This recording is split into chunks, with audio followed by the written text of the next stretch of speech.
عايز تنجح، عايز فلوس، قول ما تتكسفش. عايز وقتك يبقى فيه بركه كده، طبعا فاكرني هقول لك خد 20 كورس واقرا لك 30 كتاب وقول 3 مرات انا ناجح قبل ما تنام. مش لازم كتب التنميه البشريه ولا كورسات مدفوعه علشان تعرف ازاي تنجح، وده طبعا لانك معاك البوكس. ما تسكرناش بقى.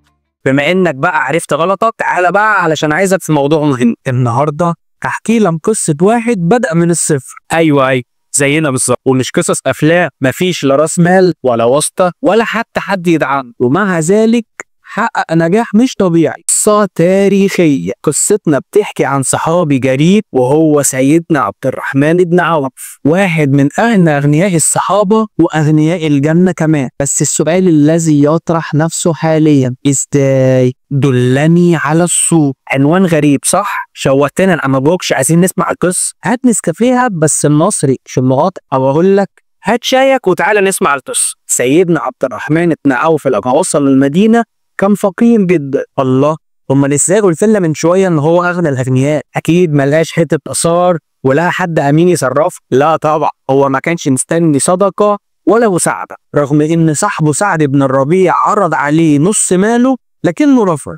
فين الصحاب الحلوين دول؟ ده انت مش بيسيبوك تقوم من على القهوه الا لما تدفع حق الشاي ب 5 جنيه. تخيل قال له ايه بقى؟ رد عليه بكل بساطه وقال له بارك الله لك في مالك، دلني على السوق. يعني رفض يقبل مال ما تقبش فيه. ودي أول قاعدة في الإنتاجية والنجاح، ما تعتمدش على حد ولا تستنى الظروف تتحسن. ابدأ من أي نقطة متاحة، اسعى واعمل اللي عليك واجتهد وحاول واستمر وعافر. لن تمجد الفقر لكن حب الفقراء. الإسلام مش مع الفقر. النبي صلى الله عليه وسلم استعاذ من الفقر والقلة والذلة. يعني مش زي ما بيقولوا الفقير هيخش الجنة والغني هيخش النار. لا لا لا، مفيش حد قال كده، لا حديث ولا قرآن. ولأنه ذكي وفاهم دينه صح، سيدنا عبد الرحمن بن عوف فهم الدرس ده، اشتغل بذكاء، بنى تجارته، بقى من أغنى أغنياء الصحابة. وده يوصلنا لنقطة مهمة جدا، يعني لو أنت عندك إرادة هتنجح بجد.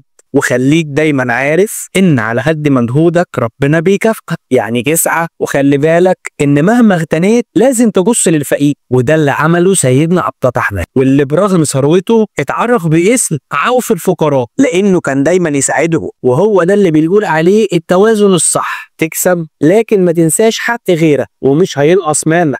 الشغل الصح بيجيب البركة. كان لا يرى إلا في مجلس النبي صلى الله عليه وسلم أو في عمله. يعني لا كان بيروح سهراية يفك، ولا بيقعد على ناصية مع بفته، ولا كان بيقعد على القهوة. لا، ما عملش كده. أمال عمل إيه؟ تعال أقول لك سر التوفيق من سيدنا عبد الرحمن بن عوف. سيدنا عبد الرحمن بن عوف قال: تجارة الدنيا ليست بتجارة، وإني لأنفق لله 100 في النهار فيرزقني الله 1000 بالليل. العبرة هنا الكرم سبب في البركة. ولو بتشتغل بس علشان تكسب لنفسك الرزق ممكن يكون محدود، لكن لو نيتك خير البركة بتدخل في وقتك وشغلك ومالك. يعني كل ما تصرف من مالك في سبيل الله ربنا هيعوضك أضعاف. إدارة المال زي إدارة الوقت. سيدنا عبد الرحمن بن عوف جهز 1000 فرس في سبيل الله، أعتق في يوم واحد 30 عبد. قبل وفاته وثق 50,000 دينار في سبيل الله، وكان كل راجل منهم بياخد 1000 دينار. المعنى هنا انك لما تدير مالك صح هتعرف تدير وقتك صح، لان الاتنين مبنيين على نفس المبدأ. اعرف اولوياتك واصرف بحكمة. ببساطة كده هو عرف يجمع بين نجاحه في الدنيا وبين عمله في الاخرة. يعني لا تشغل بكتر ماله ولا اهمل اخرته. استثمر في العلاقات الصح. سيدنا عبد الرحمن كان بيساعد الصحابة ووقف جنب سيدنا عثمان بن عفان وهو خليفة. العبرة بتقول ان النجاح مش دايما في الفلوس، نجاحك في شبكة علاقاتك برضه مهم. مين اللي بتساعدهم، مين اللي بيحبوه، ومين اللي بيدعي لك، ومين اللي هيدعموك. القصة دي مش مجرد تاريخ، دي منهج حياة. النجاح مش صدفة، النجاح لزاق. يعني خطوات لازم أوطها وتمشي عليها، ويقين إن السعي هيوصلك للي أنت عايزه. وسيدنا عبد الرحمن بن عوف طبق النظام ده حرفيا، وأنت كمان ممكن تطبقه. ابدأ حتى لو من الصفر، اشتغل بذكاء واستثمر وقتك. ما تحكرش الفلوس بس ما تخليش الفلوس تحكمك.